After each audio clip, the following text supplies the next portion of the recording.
Ok. Bienvenidos a todos.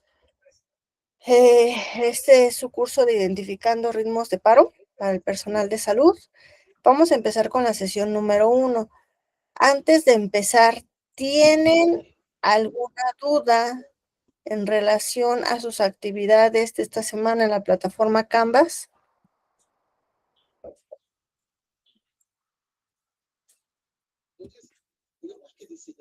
Ok, si llegaran a tener alguna duda relacionada a sus actividades, por favor, contáctense conmigo. Yo estoy con ustedes en el chat.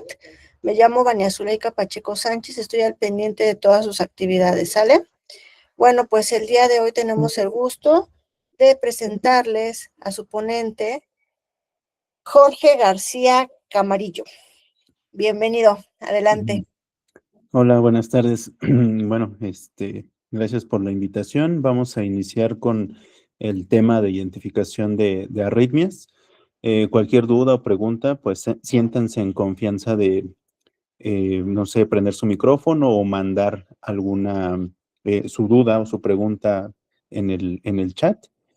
Vamos a tratar, en medida de lo posible, de hacer la clase un poco dinámica con los que se encuentren en línea. Si no puedan responder, no pasa nada. Bueno, ya les dijeron mi nombre, soy Jorge García Camarillo, yo soy licenciado en enfermería, trabajo en el Hospital General de México y bueno, para cuestiones de estos temas, soy instructor de los cursos de BLS, ACLS y PALS de la Asociación Americana del Corazón. Y bueno, vamos a ver la agenda.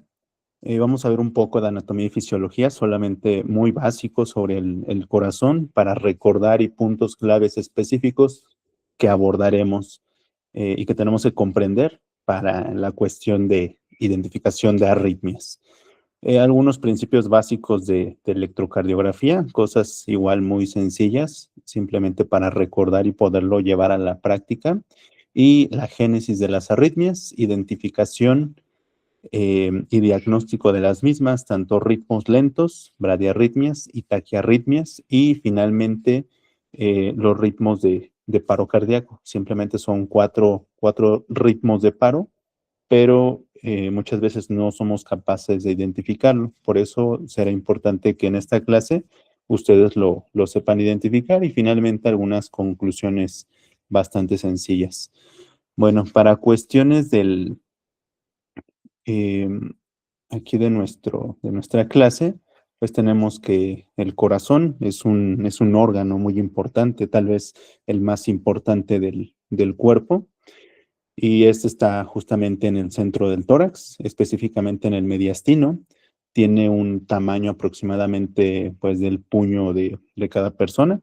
Sí, cierran su puño y más o menos ese será el tamaño de su corazón, entre 250 300 gramos. Tiene como órganos aledaños a los pulmones. En la parte inferior tenemos al diafragma.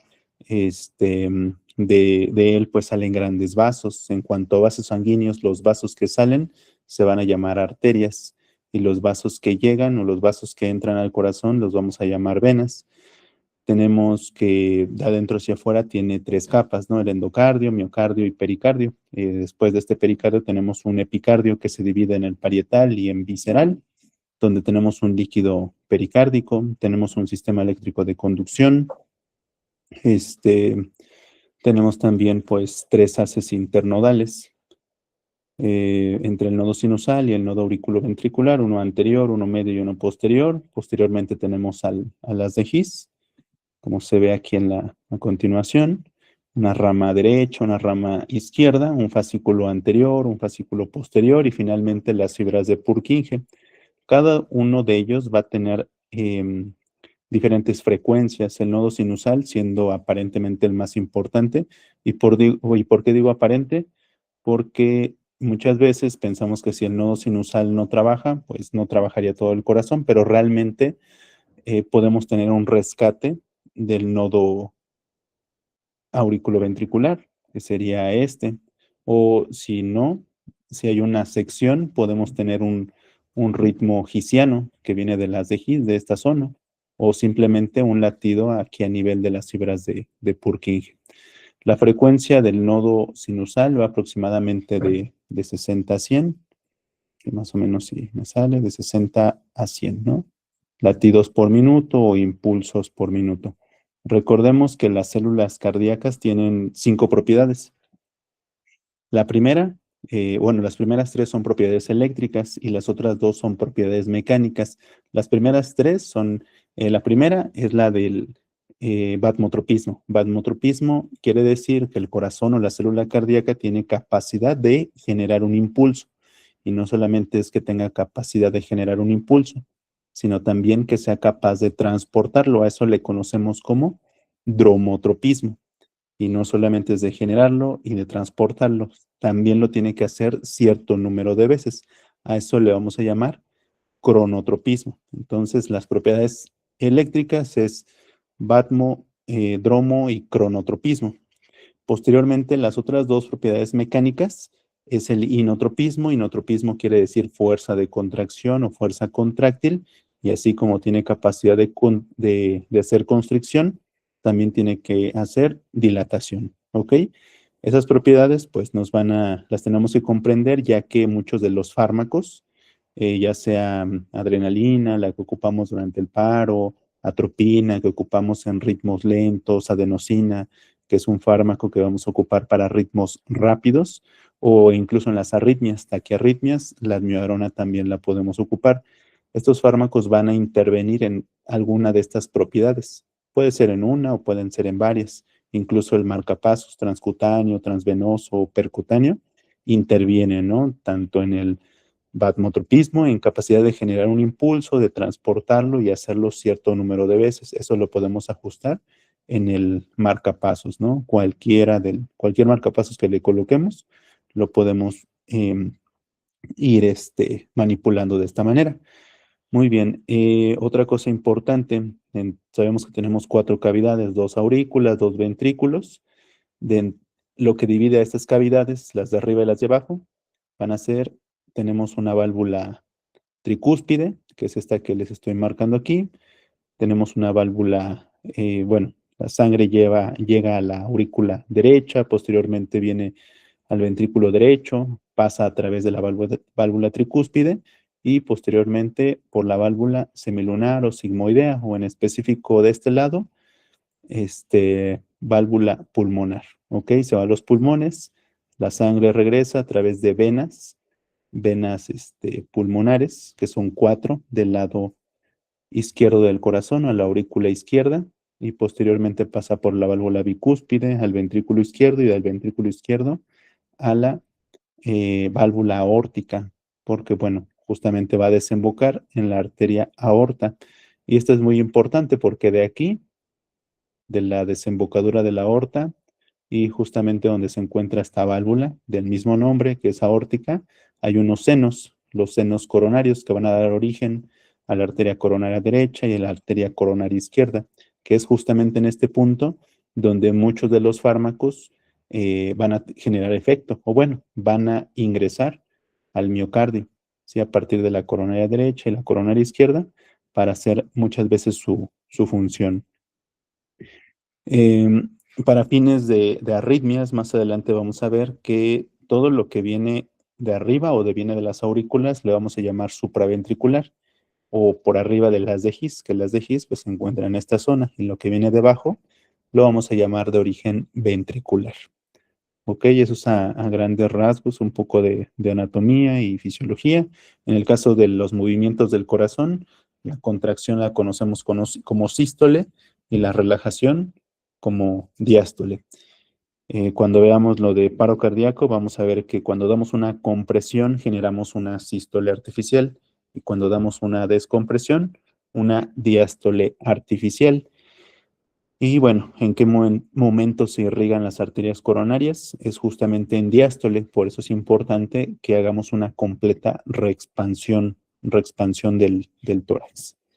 Bien, algunos principios básicos de electrocardiografía. Primero, el electrocardiograma es un registro gráfico de la actividad eléctrica del corazón, y va a estar plasmada pues en un papel milimétrico. Vean, aquí tenemos nuestras 12 derivaciones ¿sí? Esas derivaciones bipolares de 1, de 2, de 3, ABR, ABL, ABF, y después tenemos de V1 hasta V6, y aquí se repite, en esta parte de abajo se repite un D2 largo, ¿ok? Es el mismo que está aquí, pero en este caso en toda la hoja. Ahorita vamos a ver por qué. Para formar este electro, pues se requieren de 12 derivaciones. Tenemos 6 que les llamamos del plano frontal y otras 6 que les conocemos como precordiales o del plano horizontal, porque de esta manera van a ver al corazón. Las primeras fueron las unipolares, ¿no? De ABR, ¿sí? ABL y ABF. A partir de dos unipolares se van a formar una bipolar. De ABR a ABL se va a formar de 2, de ABR a ABF, perdón, de 1, de ABR a ABF, de 2, y finalmente de ABL a ABF se forma de 3. Cada una de estas derivaciones pues va a observar de una manera específica al corazón, son como cámaras fotográficas hacia el corazón. Si vemos de 1 y ABL, van a estar viendo la cara lateral alta. Lo que es de 2, de 3 y ABF, van a ver la cara inferior del corazón. Esto es importante porque es así como vamos a estar ubicando algunas anomalías o patologías específicas en el corazón, sobre todo cuando nos referimos a infarto, que creo que es otro tema que van a ver posteriormente. Me regreso a la diapositiva anterior para que ustedes vean. Dijimos que D1, aquí está, D1 y ABL, ¿sí? Van a ver la cara lateral alta. Si tuviera alguna alteración, aquí no la tengo, pero si tuviera alguna alteración, siempre debe de estar comparado o debo de estar comparando D1 y ABL en la cara lateral alta. D2, D3 y ABF, voy a observar la cara inferior. Me voltearía a ver estas derivaciones D2, D3 y ABF. Y tiene que ser contiguo. O sea, en las 3 o en las 2 se tiene que observar. Lo mismo pasa con las precordiales o del plano horizontal, donde V1 y V2 van a ver la cara septal, V3 y V4 ven la cara anterior, y V5 y V6 van a ver la cara lateral. Sí, podríamos decir que lateral baja. Por lo tanto, me regreso otra vez a la diapositiva anterior y vemos que V1 y V2 van a ver la cara septal. V3 y V4 van a ver la cara anterior. V5 y V6 la cara lateral. ¿Ok?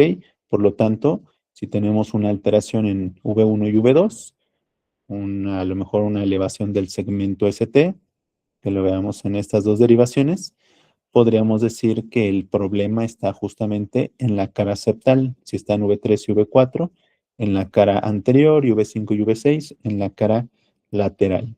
¿Ok? Eso es a grandes rasgos, cómo ve nuestro electro las caras del corazón. Si queremos ver las caras de la espalda o las caras posteriores, necesitaríamos justamente un círculo completo. Bien, ahora importante también a qué velocidad corre el papel del electro. Y aquí nos dice el estándar es 25 milímetros por segundo. Esa es la velocidad promedio o la velocidad común a la que están calibrados los electrocardiógrafos. Habrá cardiólogos o electrofisiólogos que lo calibran a una velocidad ya sea más rápida o más lenta para hacer el análisis de ciertos ritmos, ya sea ritmos rápidos o ritmos lentos. Pero bueno, lo convencional es esto. El voltaje va a estar 1 milivolt, que van a ser 10 cuadritos pequeños. Aquí está. Estos 10 cuadritos pequeños o 2 cuadros grandes equivalen a 1 milivolt, y por lo tanto la duración de un cuadro pequeño equivale a un valor de 0.04 segundos. Entonces un cuadro grande vale 0.20 segundos. Aquí lo tenemos. 0.20 segundos aquí, y cada cuadrito 0.4 segundos. Ese es el valor que vamos a tener en el papel milimétrico. Es importante, sí, ya muchos electrocardiógrafos nos dan una interpretación rápida, pero no hay que fiarnos. Siempre de manera clínica nosotros tenemos que ir buscando los hallazgos.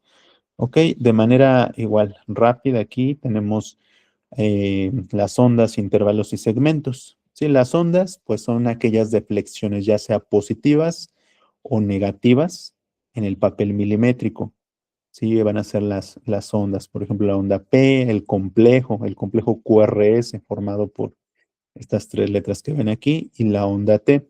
El segmento, es importante que vean el segmento siempre o la mayoría de las veces va a ser una línea plana, una línea isoeléctrica, como el segmento PR y el segmento ST. Y tenemos el intervalo. El intervalo, así como para que lo aprendan, incluye ondas. En este caso, el intervalo PR no es lo mismo que el segmento PR. El intervalo PR incluye a la onda P y al segmento PR. Este sí es importante que lo aprendan porque cuando veamos lo de los bloqueos de primer grado, segundo grado, tercer grado, es aquí donde se ve alterado, ¿sí? Generalmente debe de medir el intervalo PR, como lo dice aquí, de 0.12 a 0.20 segundos.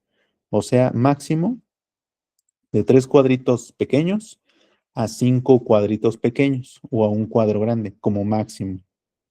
Si sobrepasamos o de manera continua empieza a avanzar ese espacio o empieza a incrementar ese intervalo PR, estaríamos hablando de algún bloqueo, ¿ok? Bueno, y el intervalo QT, pues incluye el QRS, el segmento ST y como tal la onda T, ¿ok? Cuando veamos taquicardias, sobre todo de complejo ancho o de complejo estrecho, el valor de corte aquí nos dice 0.10, ¿sí? En un paciente normal, pero para fines de arritmias va a ser 0.12 segundos, o sea, 3 cuadritos pequeños. Cuando hablamos que es más de 0.12 o más de 3 cuadritos pequeños, estamos hablando de un QRS ancho. Y eso quiere decir que es de origen ventricular. ¿Sí? ¿Qué quiere decir? Pues que viene debajo del haz de His o ese foco que nos está generando esa arritmia es de origen ventricular. Ok, bueno. Para la interpretación dirigida del electrocardiograma en el servicio de urgencias, pues es importante que sepamos sacar la frecuencia, el ritmo, muchas veces el eje eléctrico, identificar los bloqueos, algunas veces si tiene hipertrofia o no, y bueno, estos datos, isquemia, lesión o necrosis, ¿sí? Porque son tres procesos diferentes y entre más temprano lo abordemos, pues es mejor. Recuerden que tiempo es músculo, tiempo es miocardio. Por lo tanto, si podemos identificar, ¿sí? En un infarto, primero la isquemia, después es la lesión. Y la isquemia y la lesión son reperfundibles, pero la necrosis ya no. La necrosis ya es tejido no viable, tejido que perdemos y eso posteriormente nos acarrea consecuencias graves en nuestros pacientes. Tenemos tres métodos para la identificación de la frecuencia cardíaca. A veces ya no los ocupamos tanto, pero son fáciles de poder llevar a cabo con los pacientes. Primero vamos a identificar en nuestra tira del electro o en nuestro electrocardiograma un complejo, una onda R, ¿sí? Como es en este caso. ¿Sí? Ubicamos una onda R que esté lo más cerca de una línea gruesa de nuestro papel electrocardiográfico. En este caso, aquí está sobre la línea gruesa y a la siguiente línea gruesa le vamos a dar un valor de 300 y a la siguiente 150, a la siguiente 100, a la siguiente 75 y a la siguiente 60 y así sucesivamente. Por lo tanto, podríamos inferir que aproximadamente este paciente tiene una frecuencia entre 60 y 75 latidos por minuto. ¿Sí? Esa es una fórmula o una forma muy fácil para identificar la frecuencia cardíaca, pero tiene una desventaja. La desventaja es que solamente la podemos aplicar para ritmos que son equidistantes o ritmos que son rítmicos, donde el intervalo RR es equidistante. En cualquier lado donde lo veamos es equidistante. ¿Qué quiere decir equidistante? Pues que mide lo mismo, que tiene la misma distancia entre una R y otra R. Si es arrítmico o no es equidistante, no podríamos aplicar tendríamos que aplicar otra forma del cálculo de frecuencia cardíaca. El método número 2 para cálculo de la frecuencia cardíaca es dividir 300 entre el número de cuadros grandes. Por lo tanto, aquí tenemos, se puede decir un cuadro grande, dos cuadros grandes, tres cuadros grandes y cuatro cuadros grandes. 300 entre 4 nos da igual a 75 latidos por minuto. ¿Ok? Ese es el método número 2. Y el método número 3 es este. Es un poquito más específico, pero también tiene la desventaja que solamente se puede aplicar para ritmos que son rítmicos, que son equidistantes. Y consiste en dividir 1500 entre el número de cuadros pequeños. Aquí vamos a ver, aquí son 5, son 10, 15, 20, 25, 30 y un cuadrito aquí, 31 cuadritos pequeños, 1500 entre 31. Si quieren, ustedes pueden hacer la división y vamos a ver que nos da un total de 48 latidos por minuto. En el ejemplo de aquí abajo, aquí tenemos 4 cuadros grandes. Entonces sería 20, 1500 entre 20 nos da igual a 75 latidos por minuto. ¿Ok? Bien, ese fue el método número 3. Y el método número 4, ese sí tiene pues una ventaja, incluso lo podríamos utilizar ya sean ritmos rítmicos o arrítmicos, regulares o irregulares, y consiste en contar el número de QRS que se encuentran en 30 segundos. Por lo tanto, estos 30 segundos equivalen, perdón, bueno, sí, entre 30 cuadros grandes equivalen a 6 segundos, perdón. Vamos a cuantificar el número de QRS o de complejos QRS que se encuentren en 30 cuadros grandes, que eso es el equivalente a 6 segundos. ¿Ok? Porque dijimos que cada 5 equivale a 0.20, ¿no?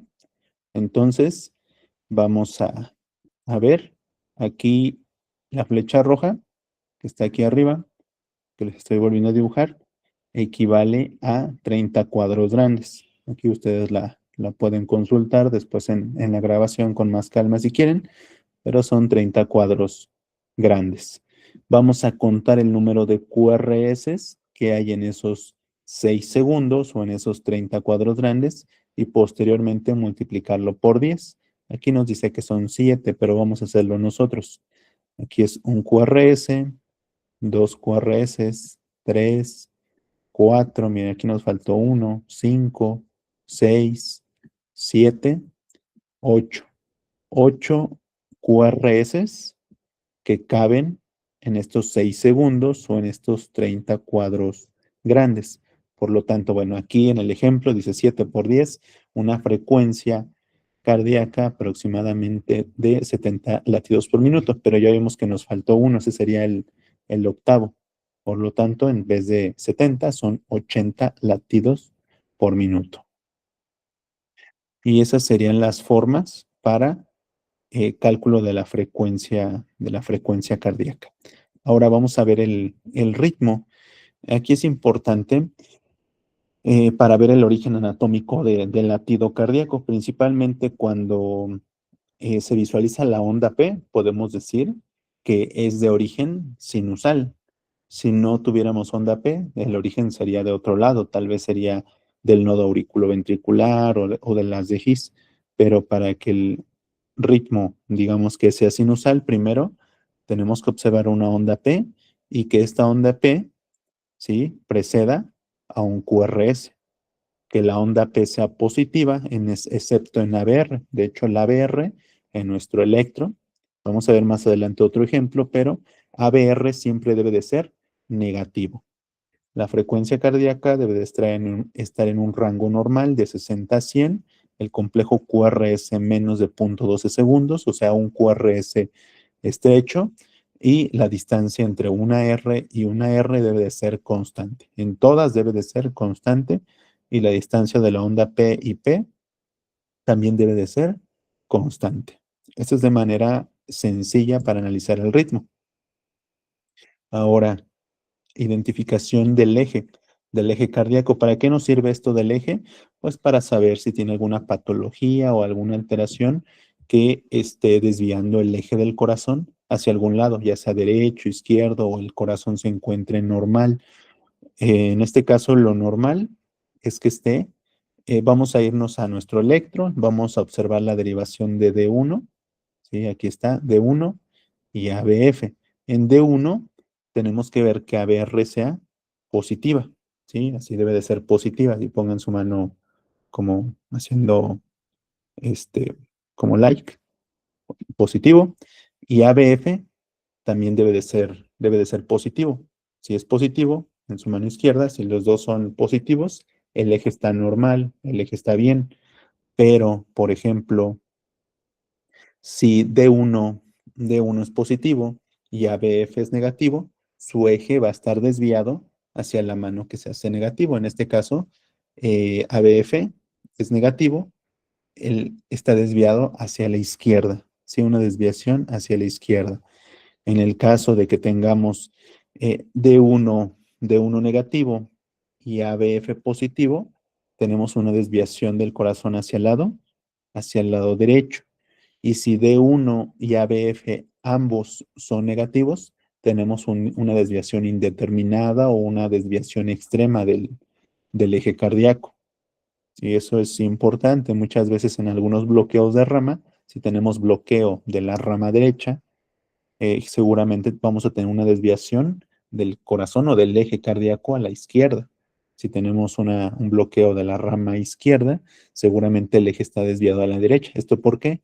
Pues porque como del lado izquierdo no avanza la electricidad, pues solamente va a estar del lado derecho. Puede que la actividad eléctrica solo sea captada hacia ese lado y por eso tendríamos desviación del eje.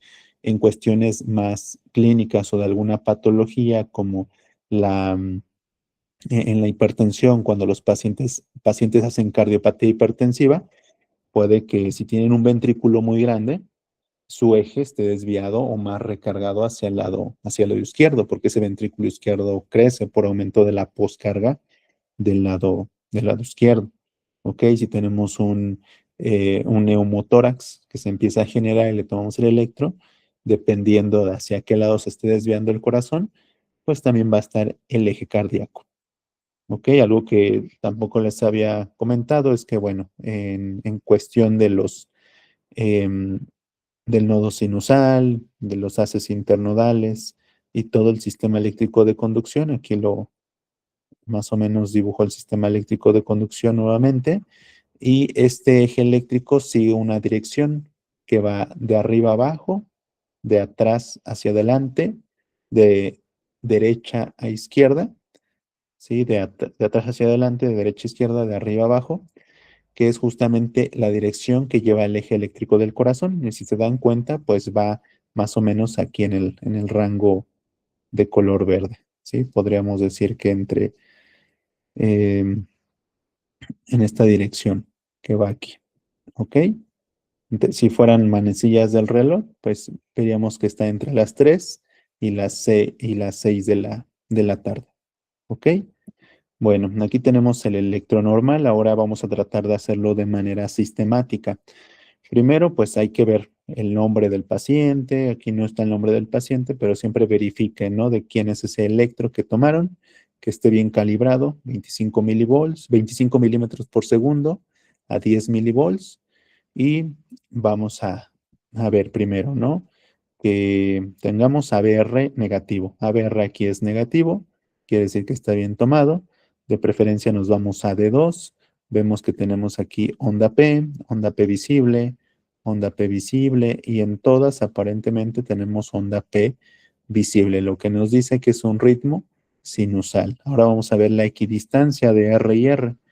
Vemos que R y R está equidistante en todas. ¿Sí? Este tiene ritmo, por lo tanto podemos aplicar cualquiera de las fórmulas que les di para el cálculo de frecuencia cardíaca. Yo aplico la primera, ocupamos un QRS que está encima de una línea gruesa, 300, 150, 100. ¿sí? Aproximadamente una frecuencia de 100 latidos por minuto. Aquí observamos también las caras del corazón de 1 y ABL, no tiene ninguna alteración, de 2, de 3 y ABF, tampoco se observa con alguna alteración. Aquí no alcanzamos a verlo, pero vemos que debe de haber una adecuada transición electrocardiográfica. ¿A qué me refiero con eso? Pues que pasa de ser más positivo, más negativo a más positivo. Aquí vean que V1 está casi todo negativo. V2 es un poco ya positivo, pero sigue siendo de predominio negativo. V3 es isodifásico, igual de positivo, igual de negativo. V4 aquí nos alcanza a observar, porque nos tapan las letras, pero este ya casi es todo positivo. V5 igual positivo. Y V6 igual positivo y poco negativo. Eso se le llama adecuada transición electrocardiográfica. Eso sería lo normal. Y con esto ya interpretaríamos, ¿no? Que tenemos un electro aparentemente normal, pero que un electro esté normal no quiere decir que el paciente se encuentre bien, ¿sí? Porque el electro en el papel solamente es una fotografía en esos segundos que le tomamos el electro, pero puede presentar cambios dinámicos, ¿ok? Bien, ahora vamos a ver características del ritmo sinusal. Debemos de comprender lo normal para poder abordar lo anormal. El ritmo sinusal, pues es un ritmo regular, una frecuencia de 60 a 100. La onda P va a ser casi siempre o siempre tiene que ser positiva de 2 de 3 y ABF. Cada onda P le sigue a un complejo QRS. El QRS debe de ser estrecho de 0.6 a punto 12. Dijimos, perdón, a punto 10 segundos, máximo punto 12. El intervalo PR constante de punto 12 a punto 20 segundos. Ok, ya lo habíamos hablado. La sistemática del análisis de la tira de ritmo, ¿sí? A veces porque solamente a veces tenemos solo una tira, no tenemos todo el electro, pues vamos a ver si tiene presencia o ausencia de ritmo, si la frecuencia es ventricular. Aquí tenemos una frecuencia ventricular porque el QRS está ancho en la imagen de abajo. La regularidad del ritmo, el R y R equidistante, la anchura del complejo si es ancho o estrecho, presencia o ausencia de onda P, la relación de la onda P con el complejo QRS y si llega a haber algún tipo de latidos prematuros o pausas, como las famosas eh, extrasístoles. Ahora, hay diferentes clasificaciones para identificar las arritmias. En cuanto a las generalidades, tenemos arritmias que pueden aparecer previas al paro o que a lo mejor incluso no tengan que ver nada con el paro cardíaco, ¿sí? Incluso pueden, o bueno, que sí nos podrían ser precursoras si no identificamos la causa que nos esté generando esa arritmia. Pero bueno, hay arritmias periparada que preceden al paro o que aparecen tras un paro cardíaco. Hay que hacer la valoración siempre, siempre con dos cosas. No solamente el monitor o no solamente el trazo del electro o nuestro papel electrocardiográfico, sino también el contexto clínico. Lo corroboramos, lo que nos da datos del paciente con datos de nuestro trazo. ¿Ok? Ahora aquí hay alguna clasificación por el origen del impulso. Le vamos a llamar supraventricular todo lo que viene por encima de la bifurcación del haz de His. Y le llamaríamos ventricular cuando viene por debajo del haz de His, debajo de la bifurcación del haz de His. A todos esos ritmos le vamos a llamar que es de origen ventricular. Ahora bien, en cuanto a su frecuencia, arriba de 100 sabemos que es taquiarritmias o taquicardia, abajo de 60 pues bradicardia, ¿no? Para fines de este taller, vamos a ver que la frecuencia arriba de 150, pues ahí ya le podríamos dar el nombre de taquiarritmias y abajo de 50, bradiarritmias, siempre bajo un contexto clínico. Se los voy a repetir muchas veces. Por la regularidad de la conducción tenemos regulares y tenemos irregulares. Dentro de las irregulares tenemos de una irregularidad cíclica y hay otras que se denominan irregularmente irregulares. En cuanto a la anchura, que esto prácticamente es lo mismo que aquí, Vemos el QRS estrecho, le vamos a llamar supraventricular, QRS ancho de origen ventricular. Si se dan cuenta es lo mismo que vimos aquí. Sí, pero esa es alguna de las clasificaciones que ustedes pueden mencionar o tomar en cuanto a la presentación clínica. Paroxísticas. Las paroxísticas son de inicio y final súbito. Pueden iniciar en algún momento o algo las puede desencadenar, pero se detienen o se tranquilizan, por así decirlo, de manera súbita. O las permanentes o incesantes que inician, persisten y continúa la arritmia. Esas nos deben de preocupar, ¿ok? Para las taquiarritmias tenemos de QRS estrecho. Vean aquí, esta es la Q, aquí está la R, estaría aquí, y la S. Sí, es un QRS estrecho. Sí, QRS estrecho. Y de QRS ancho. Vean aquí, ¿ok? QRS ancho es un complejo ancho. Si no se lo aprenden así, imagínense que entre cada QRS y QRS hay una V que me dice soy ventricular, soy ventricular, soy ventricular, y así tal vez no se les olvida. Si una frecuencia rápida en ambos casos, solo que este es estrecho y el de abajo es ancho. Dentro de los de QRS estrecho tenemos a las regulares como taquicardia sinusal, taquicardia supraventricular y flúter auricular. Dentro de las irregulares, principalmente a la fibrilación auricular. La taquicardia sinusal vamos a entenderlo como un ritmo regular, frecuencia generalmente menos de 150, pero aquí tomemos en cuenta que la frecuencia cardíaca normalmente en una persona joven, ¿sí? Hay que calcular la frecuencia cardíaca máxima. En una persona tal vez de 20 años, su frecuencia cardíaca podría ser en un ritmo sinusal hasta 200. La frecuencia cardíaca máxima se saca 220 menos la edad. En un paciente de 20 años, 220 menos 20 quedaría 200.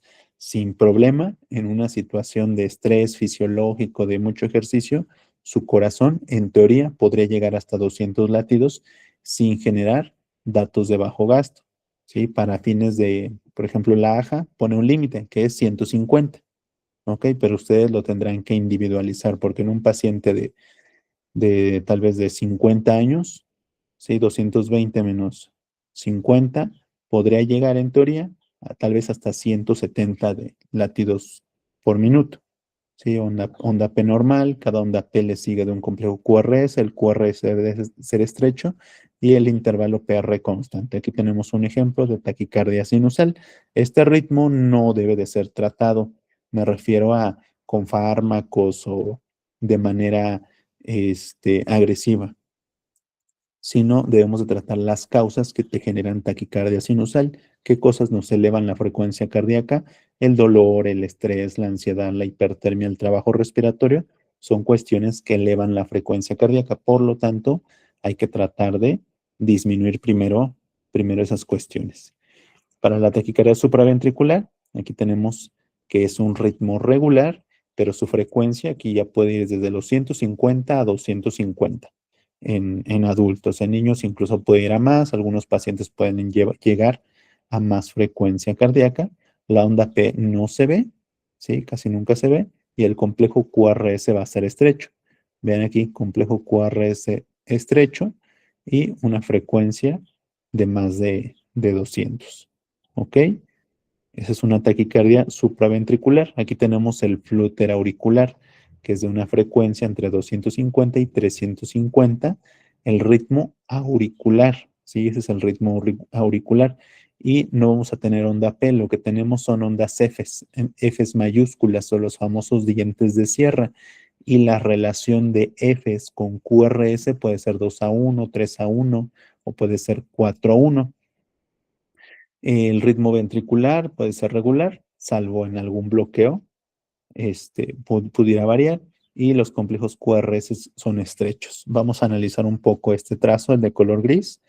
Vemos una onda F, después aquí otra sería la segunda onda F, la tercera sería esta, la cuarta y la quinta. Tenemos 5, una relación 5, 5 contracciones auriculares por una ventricular. Esta sería la contracción ventricular. Otra vez aquí tenemos 1, 2, 3, 4, 5.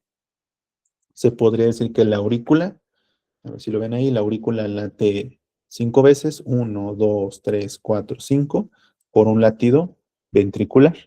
Esa es una relación 5:1 en el de abajo. Ven, aquí tenemos un latido auricular, 2, 3. 3 veces se contrae la aurícula y una vez se contrae el ventrículo. Esa es una relación 3, 3:1. ¿Ok?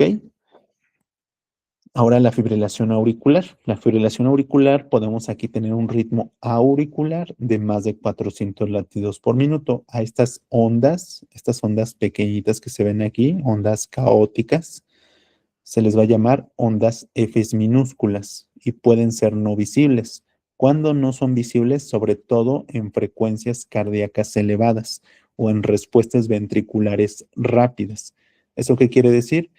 Que vemos un paciente con una frecuencia cardíaca tal vez de 300, una frecuencia cardíaca de 300 o de 250, y los QRS van a estar muy pegaditos, muy juntos.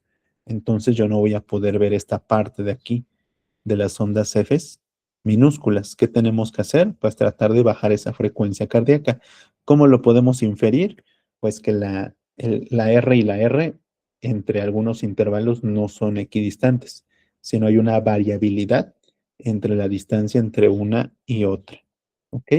Eso es lo que nosotros estaríamos observando. Ahora, el, Ahora vamos a ver las taquiarritmias con QRS ancho. Tenemos las regulares, taquicardia ventricular, taquicardia supraventricular con QRS ancho y las irregulares. Puede haber fibrilación auricular con QRS ancho y taquicardia ventricular polimórfica. Esa es la taquicardia ventricular monomórfica. Puede ser una frecuencia arriba de 100, generalmente puede ser hasta 150. La onda P no va a estar visible y el complejo QRS va a estar ancho. Ancho y aberrado, bueno, aberrado prácticamente es un sinónimo de ancho. Entre más ancho, quiere decir que el ritmo viene de más abajo, del ventrículo, ¿ok? Esta es la taquicardia ventricular polimórfica o la famosa torsión de puntas. Este ritmo está asociado sobre todo a hipomagnesemia, alteraciones electrolíticas o disminución del magnesio, ¿ok? Y vean cómo va. Es una taquicardia ventricular polimórfica. Aquí tenemos otra que aparentemente es paroxística. Tiene un inicio súbito y un final súbito. Si no es sostenida, pues ya nos está dando datos, ¿no? De que seguramente tiene hipomagnesemia y tendremos que tratarlo. Hay otras causas, pero la principal es esa, alteraciones en el magnesio. Ahora, para el tratamiento de las arritmias, tenemos algunas líneas de tratamiento. Las opciones son para ritmos rápidos, maniobras vagales, cuestiones farmacológicas o algunos fármacos y el tratamiento eléctrico. Lo vamos a ir analizando más adelante. Para las bradiarritmias, para la bradicardia sinusal, pues hay que estudiar al paciente. Y tenemos también bloqueos auriculoventriculares. Aquí está la bradicardia sinusal, frecuencia menos de 60, es un ritmo regular, onda P va a estar visible o normal, y cada onda P le sigue a un complejo QRS. Después, estos QRS deben de ser estrechos y el intervalo PR debe de ser constante. ¿Sí? Este es el intervalo PR, ¿se acuerdan de la primera diapositiva? Ese es el intervalo PR, es constante en, en en todos los ciclos, ¿no? En todas las contracciones del corazón. Y eso se denomina bradicardia sinusal. Ahora, el bloqueo de primer grado, aquí la característica es que hay un aumento del PR o intervalo PR prolongado, más de 0.20 segundos o 5 cuadritos pequeños, como lo vemos aquí, del inicio de la P hasta mi QRS. Aquí llevan más de 5, aquí van como 8. Y lo mismo, aquí son como 8, 9 cuadritos, igual aquí. Sí, es lo mismo. ¿sí? Tal vez 9 cuadritos pequeños. Lo normal es 5 cuadritos pequeños o menos de 0,20 segundos. El bloqueo AB de primer grado es un aumento del PR, pero constante.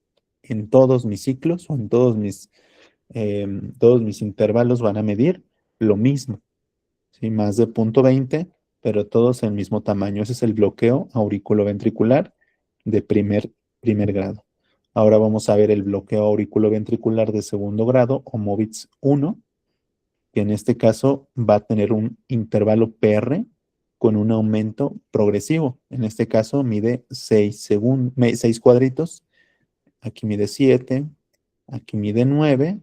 Vean, se va haciendo progresivo, se va ensanchando o haciendo más grande y llega un momento que hay una onda P que no conduce. Aquí debería de haber un QRS, pero esta onda no conduce y nuevamente mide 5, el siguiente tal vez va a medir 6, luego otra vez 7, luego otra vez 9 y va a haber una onda P que no conduce. Ese se le conoce como bloqueo auriculoventricular de segundo grado o MOVITS 1. Si vean cómo va siendo progresivo ese tamaño, como que te va avisando, dice me voy a bloquear, me voy a bloquear, me voy a bloquear hasta que se bloquea. Ahora vamos a ver el bloqueo auriculoventricular de segundo grado o MOVITS 2. En este caso vamos a ver primero la imagen de las líneas rojas o de las flechas rojas. Tenemos un intervalo PR, podría decirse normal, normal, aquí se ve normal, y aquí ya no nos avisa. Aquí está normal, normal, y de repente hay una onda P que no conduce. Luego otra vez normal, normal, normal, y puede haber otra onda P que no conduce. En la parte de abajo también, miren, no, normal, normal, y aquí tenemos esta onda P que no conduce. Y de hecho aquí tenemos otra onda P, aquí está la otra onda P que no conduce. Ok, y otra vez normal, normal, normal, y tenemos esta otra onda P que no conduce. Y ese es un bloqueo auriculoventricular de segundo grado o MOVITS 2. ¿Ok? Y este no te avisa. Normal, normal, normal, y se bloquea. Y el bloqueo de tercer grado. En este caso, si se acuerdan del sistema eléctrico de conducción, hay una sección total o completa del haz de His. Si en el haz de His ya no llega el impulso, por lo tanto, las aurículas o el nodo sinusal, que está representado por la onda P, va a tener su propia frecuencia. Aquí, como el voltaje del QRS es más grande, o de los ventrículos es más grande, no se alcanza a ver la onda P aquí, pero aquí sí tenemos otra. Aquí debería estar esta otra onda P, aquí otra vez otra onda P por aquí, pero no se alcanza a ver porque se empalma con el latido ventricular, luego otra onda P y luego otra onda P. Si ustedes miden la distancia entre P y P, van a ver que es la misma, está equidistante, pero ¿qué está pasando aquí? Las aurículas tienen su propio ritmo, a lo mejor va entre 75 latidos por minuto, y los ventrículos tienen su propio latido. Y aquí lo pinto, ese es el latido ventricular, el QRS. Vean, si observamos, ese es el latido ventricular. Va más lento, pero se sigue contrayendo. La aurícula lleva su ritmo. ¿Sí? La aurícula va latiendo, tal vez a 70, 80 latidos por minuto, y el ventrículo, pues también va latiendo, pero a una frecuencia más lenta. Cada quien va por su lado. A eso se denomina bloqueo auriculoventricular de tercer grado. Ahora, las indicaciones farmacológicas para las bradiarritmias es de primera línea, atropina. Atropina 1 miligramo y se puede repetir cada 3 a 5 minutos, máximo 3 miligramos, ¿ok? O bien, otra opción farmacológica es la dopamina en una dosis de 5 a 20 microgramos por kilo de peso por minuto, o la infusión de adrenalina en una dosis de 2 a 10 microgramos por minuto, y esta se va titulando entre esas dosis. Ahorita vamos a ver otros tratamientos. Desde una vez les digo, para el caso de los bloqueos completos, no se sugiere el uso de atropina. o bloqueos de alto grado. Dentro de los bloqueos de alto grado es el bloqueo de segundo grado tipo 2 y el bloqueo completo o de tercer grado. Ahí no se sugiere ocupar atropina, se sugiere que vayas por el marcapasos transcutáneo o transvenoso desde un inicio. Para la etiología de las arritmias, la mayoría de las causas pueden ser HCTs, no solamente son esas, existen otras causas, pero puede ser desde hipovolemia, hipoxia, acidosis, hipercalemia, hipotermia, neumotórax tensión, tampona de cardíaco, trombosis pulmonar o coronaria. Que el infarto que es la trombosis coronaria, es de las principales causas de arritmias, ¿no? Y que sobre todo para ritmos desfibrilables. Algunas otras causas, alteraciones no solamente del potasio, sino también del magnesio, ya lo mencionamos, del calcio puede ser, la hipercapnia, el dolor, traumas, irritaciones mecánicas, sobre todo cuando el paciente tiene instalado una sonda endopleural o una sonda transmediastinal, o pacientes posoperados de cirugía cardíaca, o pacientes que están siendo operados, no sé, alguna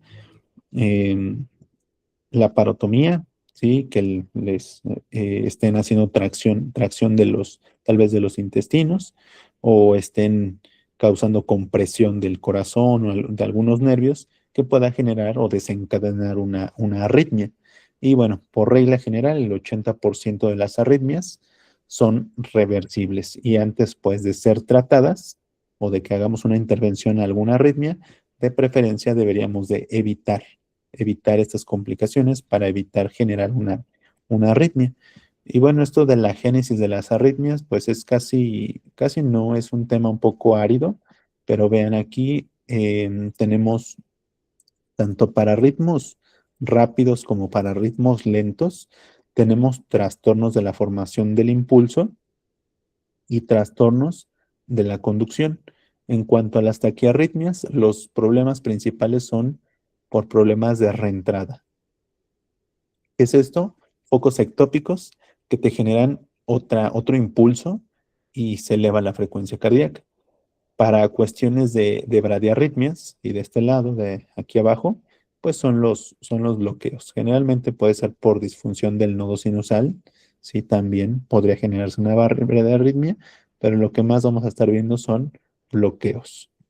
Y bueno, esto no lo vamos a ahondar, pero bueno, esos son el aumento de los postpotenciales que nos generan generalmente taquiarritmias, y aquí hay un fenómeno de reentrada, pero bueno, no lo vamos a ahorita ahondar.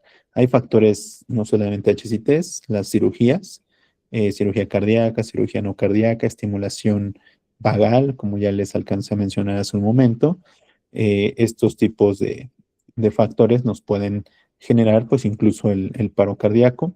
La enfermedad cardíaca preexistente son factores de riesgo asociados a que desarrolle arritmias nuestro paciente, enfermedades del sistema nervioso también, cuestiones intracraneales, cambios en los o anomalías estructurales del corazón que desarrollen ondas Q patológicas o elevaciones del segmento ST, datos de isquemia, de lesión o de necrosis, o igual la edad avanzada. Sí, incluso en pacientes de edad avanzada, la fibrilación auricular es una complicación frecuente en estos pacientes. Algunos procedimientos invasivos, incluso durante la intubación, nuestro paciente puede caer en paro. De hecho, en cirugías mayores, muchas veces el insulto más grave hacia el paciente no es la misma cirugía per se, sino el momento de la laringoscopía. ¿Sí? La colocación de sondas nasogástricas o orogástricas nos podría desencadenar un reflejo vagal y que nuestro paciente incluso pudiera no solo desarrollar una taquiarritmia o bradiarritmia, sino que se vaya directo a un ritmo de paro. Fármacos como los sedantes, ya sea intravenosos o inhalados, también son a veces proarrítmicos, el propofol, el tiopental, la ketamina, el tomidato. Algunos son más cardioestables, pero otros pueden disminuir el tono simpático, pueden alterar las resistencias vasculares, pueden generar bloqueos y pues nos podrían llevar al paro cardíaco. Los fármacos inotrópicos o vasopresores, incluso los antiarrítmicos, son proarrítmicos, ¿no? Todos estos fármacos que actúan ya sea en el inotropismo, en el cronotropismo, eh, los antiarrítmicos como la lidocaína o la amiodarona pueden generar arritmias. Muy bien, y esto, bueno, en el servicio de urgencia, sobre todo si lo vamos a ver desde ese ángulo, muchas veces representa un reto, ¿no? Porque a veces nada más tenemos un monitor con 3 derivaciones y ese es el abordaje que nosotros tenemos que hacer para la identificación. Eh, Tenemos que dar el diagnóstico, o a lo mejor no dar el diagnóstico como tal de una enfermedad que tenga el paciente, pero sí un diagnóstico de trabajo que nos permita hacer una intervención avanzada hacia estos pacientes. ¿Ok? Y bueno, el objetivo en cuestiones de urgencias es lograr la estabilidad del paciente, estabilidad hemodinámica, de ser posible restaurar un ritmo sinusal si es que lo tenía previo a presentar esa arritmia y prevenir complicaciones. Y eso es lo principal en una urgencia. Ahora vamos a hacer el análisis de las bradiarritmias, del algoritmo de bradiarritmias. Y lo primero que nos dice ese algoritmo es evaluar la frecuencia cardíaca. Si es una frecuencia cardíaca menos de 50 latidos por minuto, tenemos que identificar y tratar la causa subyacente. ¿Ok? ¿Qué puede ser la causa subyacente? Tal vez la principal, hipoxia. Por eso nos dice mantener una vía aérea permeable y ayudar a ventilar en caso de ser necesario, darle oxígeno, monitorizar al paciente, signos vitales, hay que obtener un acceso intravenoso de preferencia y sin retrasar el tratamiento, tomar un electrocardiograma de 12 derivaciones. Posteriormente, vamos a identificar datos de bajo gasto. ¿Cuáles son estos datos de bajo gasto que se van a compartir en el algoritmo de taquiarritmias? Puede ser hipotensión, alteración mental aguda, signos de choque, molestia torácica isquémica o datos de insuficiencia cardíaca. Con uno que tenga es suficiente para decir que mi paciente se encuentra inestable. Si tiene frecuencia cardíaca baja y no tiene ninguno de estos datos de bajo gasto, solamente vamos a estudiar al paciente, vamos a monitorizar y observar a nuestro paciente. Si sí presenta alguna alteración de este tipo, alguna de estas 5 cosas, el tratamiento de primera línea es atropina. Atropina 1 miligramo cada 3 a 5 minutos. Desde la primera o segunda dosis yo ya voy pidiendo el marcapasos o los parches de marcapasos, y bien si no tengo parches de marcapasos puedo ir pidiendo infusión de dopamina o adrenalina. Y si no funciona algo de esto, de preferencia considerar llamar al experto, cardiólogo intervencionista, urgenciólogo o quien tenga la capacidad de colocar un marcapasos transvenoso, ¿ok? Para una estimulación transvenosa. Es como un catéter central que va justamente al corazón para estimularlo. Aquí tenemos algunos casos. Tenemos estos casos, los vamos a avanzar eh, un poco rápido para que vean. O sea, ¿qué le haríamos? Pues prácticamente veo que con solo lo que veo en el monitor no está inestable, entonces solamente y monitorizaríamos y estudiaríamos a ese paciente. ¿Sí? Es una bradicardia, menos de 150, se encuentra estable el tratamiento, monitorizar y observaría una bradicardia estable. Ahora este otro caso, aquí sí veo que hay hipotensión, está desaturando. De primera línea le voy a dar atropina. ¿Cuánto? 1 miligramo cada 3 a 5 minutos, máximo 3 dosis. Si resulta ineficaz, me voy al marcapasos transcutáneo. Si no tengo, puedo ocupar dopamina o adrenalina. Y bien, si no, el marcapasos transvenoso y es una bradicardia inestable. Ahora aquí, no es necesario que en la urgencia digamos que es un bloqueo de primer grado o de segundo grado tipo 1. Sí, a veces es complicado, pero lo que yo sí tengo que ver es que mi frecuencia está baja y que está inestable. Por lo tanto, mismo tratamiento. Este algoritmo es muy sencillo, ¿no? Solamente nos dice bradicardia, datos de bajo gasto o datos de inestabilidad. Hay que darle el tratamiento, ¿sí? Y es el mismo que vimos anteriormente. Aquí también, pero vemos otro dato de inestabilidad que no lo menciona la guía, pero nos dice el CO2 de 23. Es un dato o es un subrogado de un bajo gasto cardíaco. Este paciente pues tiene que estar intubado, ¿no?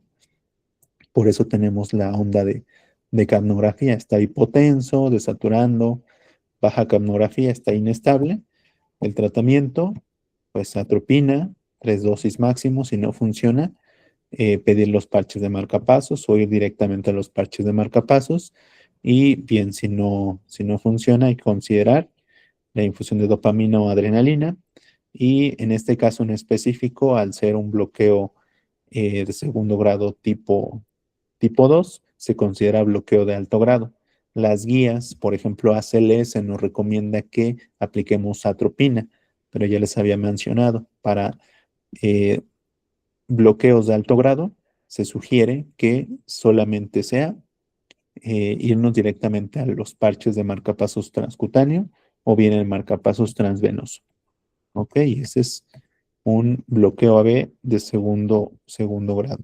Y aquí tenemos un bloqueo completo, frecuencia de 36, 76-34 está inestable, mismo caso que el anterior. Ok, las guías nos sugieren atropina, que ocupemos marcapasos transcutáneo, infusión de dopamina o adrenalina, pero para cuestiones de la vida real, pues no nos funcionaría la atropina de inicio. Tendríamos que irnos directamente al marcapasos. ¿Ok? Bien, ahora vamos al manejo de taquiarritmias. Es muy parecido al anterior, pero en este caso frecuencia cardíaca más de 150. Vamos a identificar y tratar las causas subyacentes. Ya les mencioné algunas de ellas, que puede ser dolor, estrés, ansiedad, hipertermia, aumento del trabajo respiratorio. Podrían ser causas de taquiarritmia. Hay que monitorizar al paciente, ponerle oxígeno. Esas causas subyacentes las tenemos que quitar. Si tenía fiebre, hay que quitarle la fiebre. Si tiene dolor, hay que quitarle el dolor.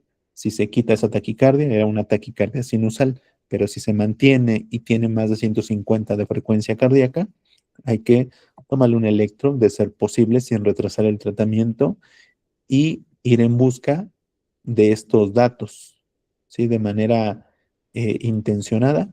Hay que tratar de buscar datos de hipotensión, alteración mental, signos de choque, molestia torácica isquémica o insuficiencia cardíaca. Si el paciente sí tiene alguno de estos datos, con uno es suficiente, vamos a dar una cardioversión sincronizada.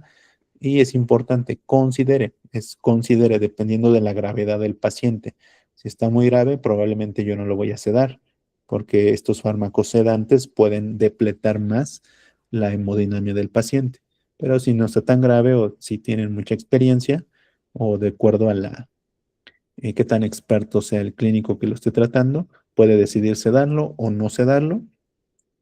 Y bueno, si no funciona en la primera cardioversión, se puede volver a cardiovertir. Ahorita les voy a enseñar cómo se va a realizar ese procedimiento.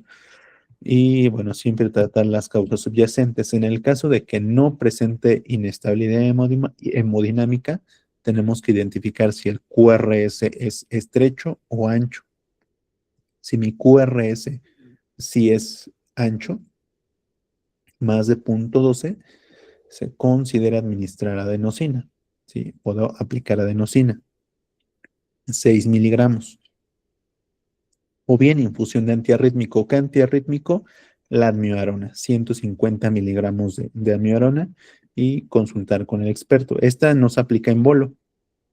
Es una pequeña infusión de 150 en 100 o 150 de solución glucosada para no menos de 10 minutos, tal vez 15 minutos, 20 minutos, porque muchas veces la amiodarona o el vehículo con el que se prepara la amiodarona tiende a hipotensar a los pacientes.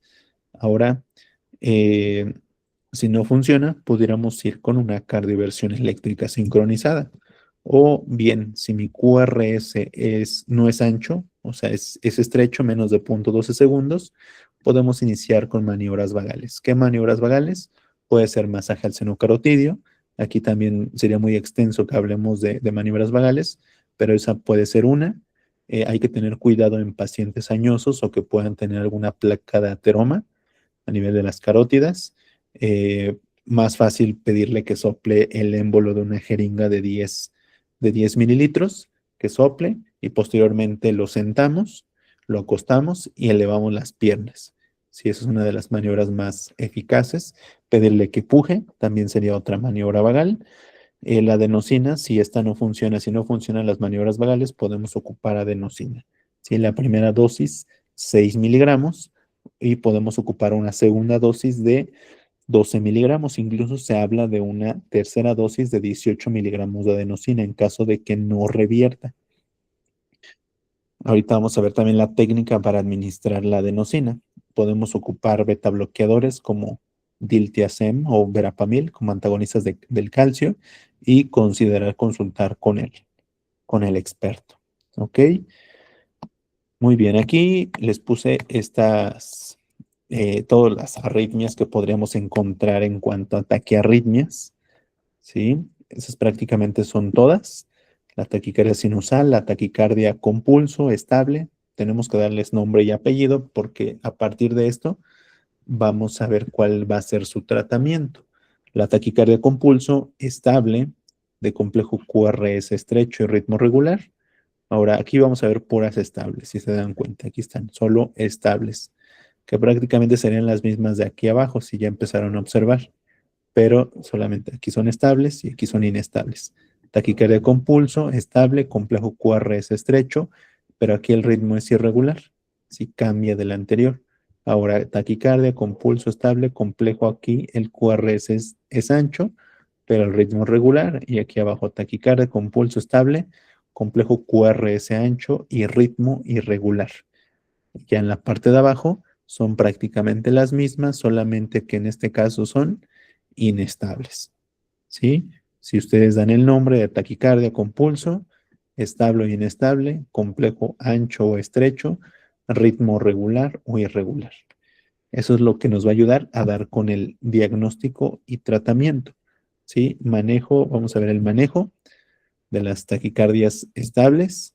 Vean, aquí tenemos a este paciente, solamente con los datos que ven en el monitor, ¿cuál sería el tratamiento?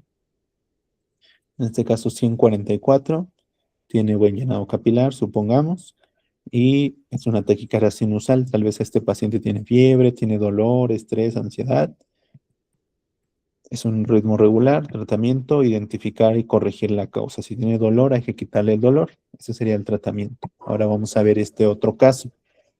Paciente con estos datos en el monitor, 116,67 de TA, pues podemos clasificarlo solamente con lo que está en el monitor, porque podríamos cambiar el contexto y este paciente si presenta dolor torácico o alteración mental, automáticamente sería inestable, pero solo con lo que vemos en el monitor, yo podría decir exactamente lo que dice Dulce, taquicardia supraventricular estable.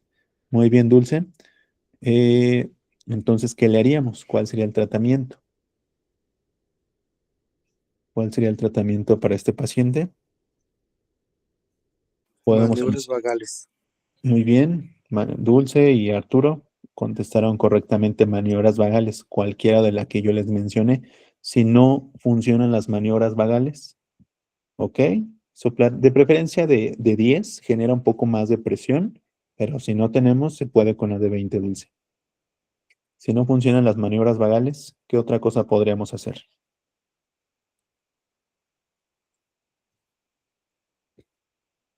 Ok, muy bien, Dulce. 6 miligramos de adenosina. Estás en lo correcto. Complejo QRS estrecho, ritmo regular, tratamiento, maniobras vagales, adenosina. Si no funciona, 12 miligramos exactamente, o incluso beta bloqueadores o calcio antagonistas. Y tratar las causas subyacentes. En caso de que no funcione, y consultar con el experto. Muy bien, vamos. Y era una taquicardia supraventricular estable. Muy bien, Arturo y Dulce. Ahora vamos a ver cómo es la cardioversión farmacológica con adenosina. Es importante que sepan ustedes administrarla. Vean, colocamos un punzo lo más cerca del corazón del paciente. Aquí tenemos el monitor, una taquicardia supraventricular, 157, 160 de frecuencia cardíaca. Aquí ya tenemos el paciente monitorizado, es lo ideal. Después en el punzo, de un lado vamos a colocar los 6 miligramos de adenosina y del otro lado 20 mililitros de solución salina.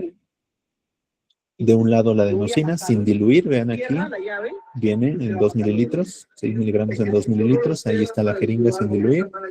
Va a pasar la adenosina y posteriormente la solución salina. Vean, inmediatamente del punzo pusieron la llave de 3 vías, van a abrir. Sí, ahí, bueno, se les complica un poco, pero administra rápido la adenosina y administra inmediatamente los 20 mililitros de solución y elevamos la extremidad. ¿Sí? Si lo podemos hacer antes es mejor. Vean más o menos de 10 segundos, 8 segundos. Aquí 4, 5, 6, 7, 8, más o menos 8 segundos y empezó a abrir la taquicardia. ¿Sí? Algunos extrasístoles, algún periodo breve de asistolia y vean esa frecuencia cardíaca. Aquí ya empezó un ritmo sinusal, onda PQRS. Vean, y aquí ya retomó a ritmo sinusal, frecuencia cardíaca de 77, 80 de frecuencia cardíaca y revirtió con la primera dosis. Hay pacientes que van a revertir con una segunda o incluso una tercera dosis. Casi siempre cuando falla la adenosina es por una mala técnica de administración. ¿Ok? Bueno, aquí tenemos otro ritmo. Sí, exactamente, Dulce. Técnica 20-20. Sí, eso de la técnica 20-20 consiste en administrar el fármaco, 20 mililitros de solución y elevamos la extremidad. ¿Ok? De preferencia unos 20 centímetros por arriba del nivel del corazón y hasta unos 20 segundos. Ok, pero muy bien, Dulce. Aquí tenemos otro trazo. ¿Qué es lo que vemos? Ok, una taquicardia supraventricular, 165. Tan solo con lo que veo en el monitor, estaría estable mi paciente. Es una taquicardia con pulso, estable, complejo QRS estrecho, ritmo irregular. Aquí es irregular, tratamiento, control de la frecuencia cardíaca porque está estable. ¿Cómo lo podemos controlar? Con algún beta bloqueador o calcio antagonista, diltiazem o verapamil y tratar la causa subyacente. Y es una fibrilación ventricular de respuesta ventricular rápida. Aquí por el simulador se alcanzan a ver las Fs minúsculas, pero en un paciente real no se alcanzarían a ver, si las Rs estarían muy pegadas. Ahora tenemos otro ritmo, taquicardia ventricular, ¿sí? Monomórfica. Supongamos que tiene 110-60 de presión arterial, lo clasificaríamos dentro de los ritmos estables. ¿Qué tendríamos que hacer? Pudiéramos ocupar adenosina, siempre y cuando esté regular, este ritmo cumple con ese criterio. Es una taquicardia con pulso, estable, complejo QRS ancho, ritmo regular, tratamiento. Considere, sí, ojo aquí, considere la administración de adenosina, siempre y cuando el ritmo sea regular y monomórfico. Considerar también la administración de antiarrítmico, una primera dosis de amiodarona para no menos de 10 minutos. ¿Cuánto? 150 miligramos. Y se puede repetir la dosis. Otros 150 después de esa primera infusión de amiodarona hasta que revierta. Y ya después de eso incluso nos vemos obligados a dejarle una infusión de amiodarona para 24 horas, ya sean 900 miligramos para 24 horas o 1 miligramo minuto durante las primeras 6 horas y después durante las siguientes 18 horas, 0.5 miligramos por minuto, ¿ok? Sin pasar la dosis tope que es 2.2 gramos en 24 horas. Eso, bueno, de manera, las guías de ACLS nos mencionan la segunda forma, 1 miligramo, minuto por las primeras 6 y después 0.5 miligramos minuto las siguientes 18 horas.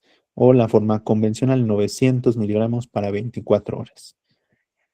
Y consultar con el experto, ¿sí? Y es una taquicardia ventricular monomórfica. Ahora tenemos este otro trazo, que es prácticamente el mismo. Es una taquicardia ventricular monomórfica, 160 de frecuencia cardíaca, 102.53, el paciente está estable. Prácticamente es el mismo tratamiento que el anterior. Considera administrar adenosina, el antiarrítmico, la amiodarona y consultar con el experto. Ahora aquí tenemos otro trazo. Este ya cambia un poquito, es un ritmo ancho, un ritmo rápido y es polimórfico.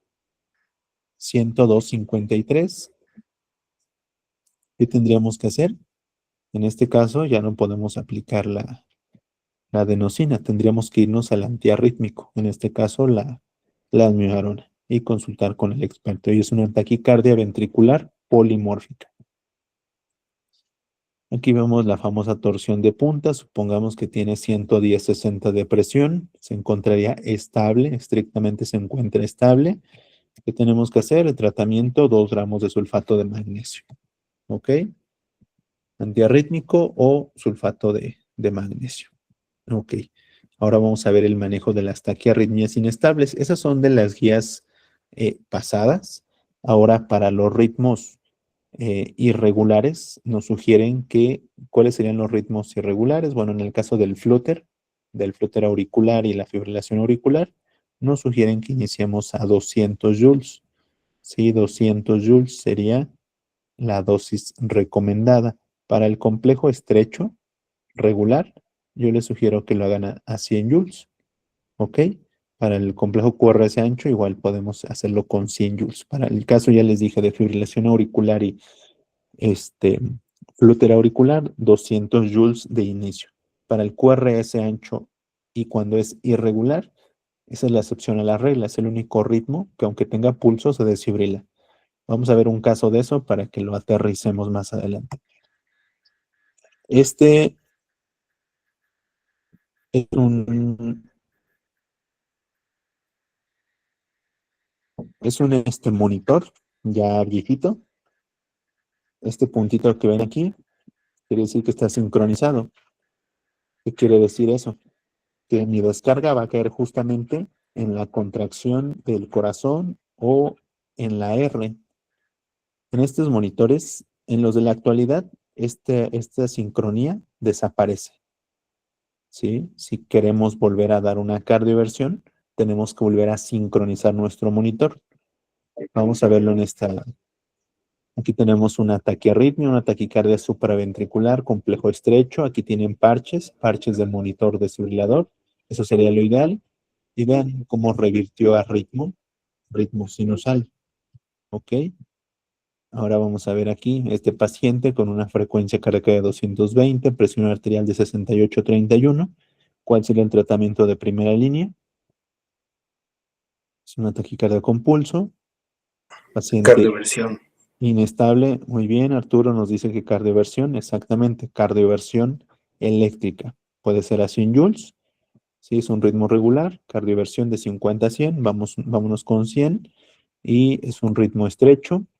Pudiéramos, sí, también existe la opción de adenosina 6 miligramos, pero de preferencia siempre nos podemos ir con cardioversión. Y si no funciona, podemos irnos hasta 12 miligramos. Es una taquicardia supraventricular inestable.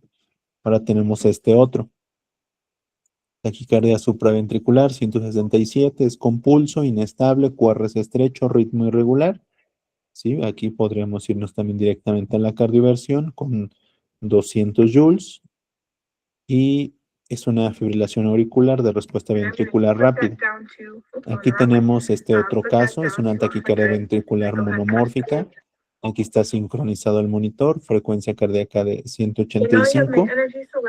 Vean cómo, bueno, vean el video. Este botón es el de sincronía. Y van a cardiovertir a 100 joules.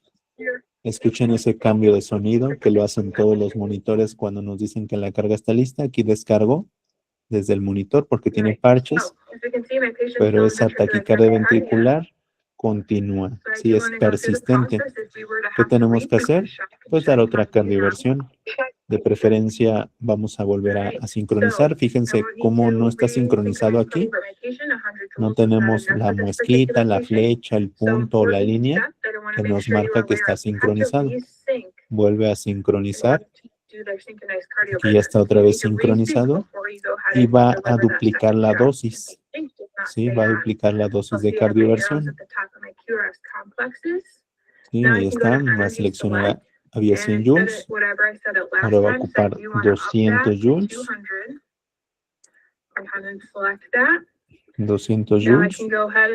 Sí, escuchen cuando carga y el cambio de sonido que hace el monitor.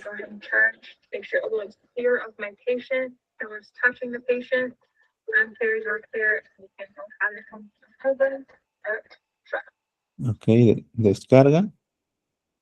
Y vean cómo regresa a ritmo sinusal. Muy bien, aquí tenemos otro caso. Es un monitor tipo Sol. Todos los monitores funcionan igual, solamente conozcan su distribución, conozcan cómo funciona su monitor desfibrilador. Ven aquí, esta flechita es la que nos marca que está sincronizado. Aquí lo están haciendo desde las palas. Sí, cómo funcionó esa cardioversión. Ahora vemos este trazo. Paciente inestable, 193, 68, 32 de tensión arterial. Es una taquicardia ventricular inestable, con pulso evidentemente. ¿Sí? ¿Cómo sé que es con pulso? Porque aquí está la onda de pletismografía. ¿Sí? La onda pulsátil que nos capta el oxímetro. Y bueno, porque tiene también CO2, aunque 24 ya es bajo, es un datos de bajo gasto. Yo sé que esta taquicardia con pulso, está inestable, complejo QRS ancho, ritmo regular, cardioversión sincronizada. Puede ser a 100 joules. Si es una taquicardia ventricular monomórfica. Aquí tenemos este otro caso. Es paciente inestable, es una taquicardia, la famosa torsión de puntas. Si yo quiero cardiovertir este ritmo, nunca lo voy a lograr. ¿Por qué? Porque mi monitor nunca se va a poder sincronizar. Nunca lo voy a poder sincronizar. Mi monitor lo que quiere ver es que todos los QRS estén parejitos, estén a una misma distancia. Al no poder captarlos, pues va a estar todo el tiempo cargando o tratando de cargar o de sincronizarse. Entonces, si yo tengo este ritmo, aunque el paciente tenga pulso, también se desfibrila. Esa es la excepción a la regla. Sí, normalmente sabemos que los únicos ritmos que se desfibrilan es la taquicardia ventricular sin pulso y la fibrilación ventricular. Pero en este caso, en la torsión de puntas también se desfibrila. ¿Sí? Dosis de desfibrilación no sincronizada.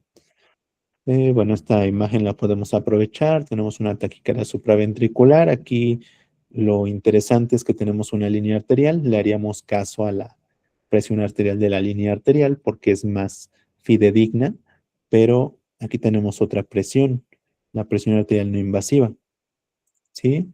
Si mi paciente, yo valoro solamente esto, aquí tenemos una buena onda de pletismografía, no está desaturando, seguramente pudiera ser que esta tensión arterial sí es fiable, pero por ser línea arterial, yo diría, no, pues le hago más caso a la línea arterial, pues no tanto así, tenemos que valorar también nuestra onda, la onda de la línea arterial, como no es una buena onda, vamos a ver si está bien permeable, porque puede ser que esté mal esta línea arterial y podamos darle un tratamiento no adecuado para este paciente. ¿Ok? Siempre evalúen el contexto total de nuestros pacientes. Ahora vamos a ver las arritmias de paro. La primera de ellas es la fibrilación ventricular. Es un ritmo caótico, irregular, que no tiene forma. No le identifico QRS, ni ondas T, ni ondas P. Podemos tener también taquicardia ventricular, pero tiene que ser sin pulso. Taquicardia ventricular sin pulso y actividad eléctrica sin pulso. Cualquier ritmo, por muy normal que sea, pero que no genere pulso, como lo son, excepto las anteriores dos, se va a llamar actividad eléctrica sin pulso. Puede ser el ritmo más normal, pero si no genera un pulso, se va a llamar actividad eléctrica sin pulso. La asistolia, que para llamar la asistolia tenemos que hacer el protocolo de asistolia.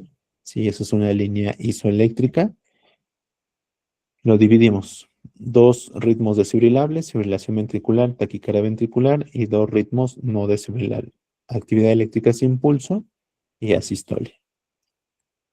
Bien, analizamos el algoritmo. El paciente llega al servicio de urgencias, no tiene pulso, no respira, iniciamos con compresiones, vamos formando nuestro equipo de reanimación, alguien se va a la vía aérea, alguien más nos monitoriza al paciente y alguien nos coloca una vía intravenosa. Una vez que tenemos el monitor colocado, nadie toque al paciente y vamos a analizar el ritmo. Analizamos el ritmo y nos dice, ¿es un ritmo desfibrilable? Sí. Puede ser alguno de estos dos, fibrilación ventricular o taquicardia ventricular sin pulso. ¿Qué tenemos que hacer lo más pronto posible o de manera inmediata? Dar nuestra primera desfibrilación. ¿A cuántos joules? Puede ser a lo máximo o bien podemos iniciar con 120 joules, pero de preferencia váyanse a lo máximo 200 o 360 joules, dependiendo de su monitor desfibrilador. Una vez haciendo la primera desfibrilación, inmediatamente hay que reiniciar con las compresiones torácicas y si aún no se coloca el acceso intravenoso o intraóseo, hay que colocarlo. Sí, vean, aquí no hemos colocado ningún fármaco. Después de 2 minutos de RCP, vamos a volver a analizar el ritmo. Si nos cambiamos o cambiamos al reanimador y analizamos el ritmo, si sigue siendo un ritmo desfibrilable, vamos a dar una segunda descarga. Si esta fue la primera, ahora aquí es la segunda desfibrilación. Después de la segunda desfibrilación, aquí sí, vamos a reiniciar nuevamente con las compresiones, pero aquí sí administramos la primera dosis de adrenalina, que la vamos a ocupar entre un intervalo de 3 a 5 minutos. Y considerar nuevamente esta palabra clave, consideren, no es obligatorio. Dispositivo avanzado de la vía aérea, un tubo endotraqueal o una mascarilla laringea se pueden colocar. Tras 2 minutos de RCP, nuevamente vamos a hacer un análisis de ritmo. Si el ritmo es desfibrilable, vamos a dar una tercera desfibrilación, ¿ok? A la dosis máxima. Después de la tercera desfibrilación, de manera inmediata, administramos, ¿sí? A compresiones de manera inmediata después de la tercera o de cualquier desfibrilación tenemos que reanudar compresiones, pero aquí ocuparíamos el antiarrítmico, que puede ser la lidocaína o la amiodarona. Los dos son iguales de efectivos. Si no tenemos amiodarona, podemos ocupar lidocaína. Ok, la dosis de amiodarona son 300 miligramos en la primera dosis. Sí, aquí sí es en bolo, aquí no es en infusión para 10 minutos, aquí es en bolo directo y en una cuarta descarga, si es que llegamos a seguir con ese ritmo desfibrilable, ocuparíamos la mitad, que serían 150 y nada más. Si ocupamos lidocaína, la dosis se calcula de 1 a 1.5 miligramos por kilo de peso. Igual, si pesa 60 kilos, 60 miligramos. Nos vamos fácil a 1 miligramo por kilo de peso, 60 miligramos. Y si llegamos a una cuarta descarga, aplicaríamos la mitad, que sería 30 miligramos de lidocaína. No se vale revolver los antiarrítmicos. Ocupo o amiodarona o lidocaína. Alguno de los dos y siempre, siempre traten de identificar. Aquí viene casi en este momento, pero sus HCTs desde el inicio del paro. Porque si yo no corrijo las causas que lo llevaron al paro, seguramente si sale del paro cardíaco puede volver a caer en paro cardíaco. ¿Ok? Y bueno, esto no termina, se repite, ¿no? Puede tener varios ciclos más desfibrilando, o bien puede pasar de un ritmo desfibrilable a un no desfibrilable, o en el mejor de los casos podemos obtener un retorno de la circulación espontánea. ¿Ok? Bien, si no es desfibrilable, pues hay que considerar cuál es la causa del paro. Normalmente cuando es desfibrilable, el problema es un problema eléctrico en el corazón y tenemos que tratar las causas subyacentes. Bien, ahora nos vamos del otro lado del algoritmo. Si mi ritmo es asistolia o actividad eléctrica sin pulso, continúo con compresiones y aquí sí, lo más pronto posible administramos adrenalina, 1 miligramo cada 3 a 5 minutos y consideramos un dispositivo avanzado para la vía aérea. Tras 2 minutos de RCP, volvemos a analizar el ritmo.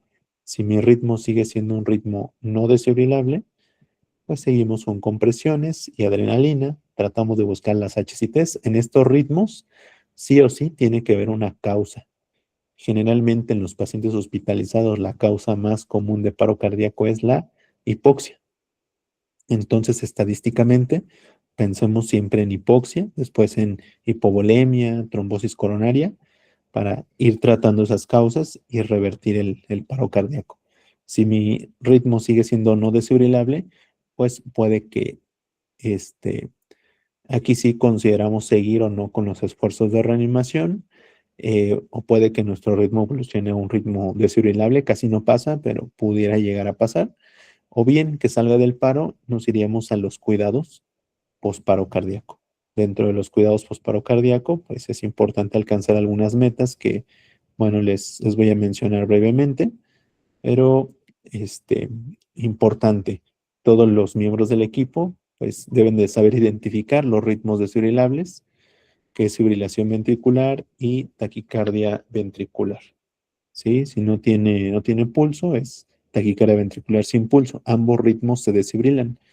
La forma de desfibrilar, lo ideal es que lo hagamos con parches, pero no en todos los centros o no en todos los hospitales existen o tenemos parches para desfibrilar. ¿Qué es lo que sí siempre vamos a tener? Palas para la desfibrilación. Aquí es importante que coloquemos gel conductor, no encima de las palas, sino encima del paciente y que sea gel conductor, no que sea jalea lubricante. La jalea lubricante está hecha a base de agua y esto nos puede quemar al paciente. Entonces tiene que ser gel conductor. Si esta pala que está aquí del lado derecho del paciente, que este operador lo está tomando con la mano izquierda, esta pala dice esternón, pero no quiere decir que se coloque sobre el esternón. Aquí está el esternón, sino es para esternal del lado derecho. Y esta otra pala siempre dice apex, más o menos se coloca entre cuarto y quinto espacio intercostal, línea axilar anterior, aquí es un poquito más hacia acá, y hacemos una presión fuerte, aproximadamente de 8 a 11 kilos sobre el tórax del paciente, y con estas mismas palas podemos cargar y descargar. Hacemos un protocolo de seguridad, fuera tú, fuera yo, fuera todos, y descargamos ambos botones. Aquí de este lado están los botones, los dos al mismo tiempo, de manera simultánea. La energía del desfibrilador puede ir de 120, pero yo les recomiendo que lo hagan a la dosis máxima, a 200 joules. Incluso ya hay monitores bifásicos que llegan a 360 joules. Monitores monofásicos ya casi no se fabrican, pero quien tenga o en su hospital donde trabajen, si hay un monitor monofásico, también llévenlo a la dosis máxima o dosis tope. Todos los miembros del equipo deben de saber desfibrilar, si ese es el tratamiento este, de elección para los ritmos desfibrilables, ¿sí? Y después de la descarga hay que iniciar con compresiones. Aquí está otro ejemplo. Aquí es paso a paso, encender el monitor, colocar las palas, determinar el ritmo, aplicar gel conductor o electrodos, ¿sí? Los parches del desfibrilador. De preferencia el gel conductor, ya les dije, sobre el paciente, no sobre las palas. Y no se vale jugar o hacer esto con las palas. Eso no es lo adecuado. Seleccionar el nivel de energía, lo máximo. Vamos a anunciar que se está cargando el desfibrilador. Si lo estamos comprimiendo, aquí todavía es seguro comprimir al paciente aunque ya se esté cargando el monitor. Colocamos las palas o previamente ya lo hicimos y aplicar la presión firme sobre el tórax del paciente. Vamos a dar una orden fuerte, ¿sí? De manera clara y precisa, fuera tú, fuera yo, fuera oxígeno, fuera todos, y hacemos un barrido de manera visual de pies a cabeza, que nadie, o de cabeza a pies, que nadie toque al paciente, y asegurarnos que nadie lo toque, y presionar ambos botones de arriba del monitor, de arriba de las palas, de manera simultánea. Después de la descarga, hay que pedir que se reanude o que se continúe de manera inmediata la RCP. Ok, los medicamentos que ocupamos, ya lo habíamos visto, adrenalina, tanto para ritmos desfibrilables como no desfibrilables, pero para ritmos desfibrilables, la primera adrenalina se aplica después de la segunda descarga. Para los ritmos desfibrilables, pues dijimos que ocupábamos el antiarrítmico. Puede ser alguno de estos dos, amiodarona 300 miligramos o lidocaína, 1 a 1.5 miligramos. En la segunda dosis iría a la mitad. Si ocupamos 1.5 de lidocaína, la segunda dosis sería 0.75. O bien, si ocupamos 1, la siguiente dosis sería 0.5 miligramos. Cada 3 a 5 minutos, la adrenalina y la amiodarona o lidocaína después de la tercera descarga y una segunda dosis después de la cuarta descarga. En cuanto al manejo de la vía aérea avanzada, para el monitoreo de la RCP, tenemos que asegurarnos que durante el paro cardíaco, la capnografía nos marque más de 20 milímetros de mercurio. Eso nos asegura que nuestra RCP es de calidad. ¿Ok? Y también nos permite que tengamos una RCP de manera continua, sin interrupciones. Ya no ciclos de 30 compresiones por 2 ventilaciones, sino una ventilación cada 6 segundos y compresiones continuas sin detenernos. Estas serían algunas de las metas, les digo, nada más se las menciono aquí de manera rápida. Después de obtener un retorno de la circulación espontánea, hay que tratar con los cuidados posparo. Sí, esas son algunas metas, no son todas, además son metas estáticas. De preferencia nos vamos con variables dinámicas. No hay que tratar el ritmo encontrado. Normalmente un paciente puede salir taquicárdico o bradicárdico después del paro. Hay que llegar a estas metas posparo cardíaco, una saturación adecuada, más del 94%, tensión arterial media de 65, o bien una 90 de sistólica, una PVC de 8 a 12, lo normal. Ya no se ocupa mucho esto, pero bueno, a veces se sigue mencionando. Los gases arteriales, el lactato que sea menor a 2, si está alto, pues hay que tratar de perfundir al paciente, alcanzar la uresis más de 0.5 mililitros por kilogramo hora, la glucometría de 140 a 180, y bueno, nos siguen mencionando el manejo específico de la temperatura o la hipotermia, pero en muchos centros no podemos generar hipotermia terapéutica o manejo específico de la temperatura. Lo importante es aquí evitar la fiebre, ¿sí? Eviten la fiebre a toda costa para poder tratar a sus pacientes. El aumento de la fiebre en los pacientes postparo aumenta la mortalidad, ¿ok? Algunos puntos clave que igual, bueno, les mencioné y les vuelvo a recordar aquí, valorar al paciente en su conjunto, ¿no? No solamente, no tratamos monitores, tratamos pacientes, corroborar lo que veo en el monitor, siempre con los datos clínicos del paciente, analizar y resolver todas las HCTs o las causas reversibles del paro cardíaco y otras causas más que también vimos. Iniciar la monitorización de manera temprana, siempre que tengan un monitor, pues ocúpenlo, sáquenle el máximo provecho. Identificar si el paciente está estable o inestable, también eso es fundamental que hagamos con nuestros pacientes. Y bueno, la base de todo esfuerzo de reanimación en cuanto a compresiones, siempre va a ser una RCP de alta calidad. Cuando nosotros hablamos o nos hablan de RCP avanzado, incluso del apoyo circulatorio, este, con bombas de circulación extracorpórea o el famoso ECMO, así tengamos también todos los medicamentos sabidos y por haber, estén los especialistas o tengamos cualquier dispositivo que ustedes quieran, nada de eso va a servir si no damos una RCP de alta calidad. Sí, les digo, incluso el famoso ECMO, muchas veces la RCP se va a ocupar como puente para que pasemos a los pacientes a ECMO. Sí, la RCP de alta calidad sigue siendo la base fundamental de todos los esfuerzos de reanimación. Identificar los ritmos desfibrilables. Es importante que ustedes los sepan identificar y los dominen, que en menos de 5 segundos ustedes ya identifican un ritmo desfibrilable para poder dar la orden de que se tiene que desfibrilar ese paciente y brindar un tratamiento temprano. De preferencia, vamos a tratar de prevenir todas las causas de ritmos de paro o incluso de bradiarritmias o taquiarritmias.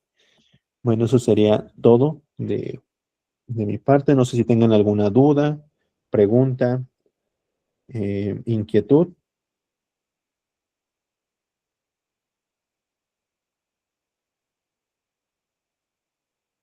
Dudas, preguntas. ¿Un comentario?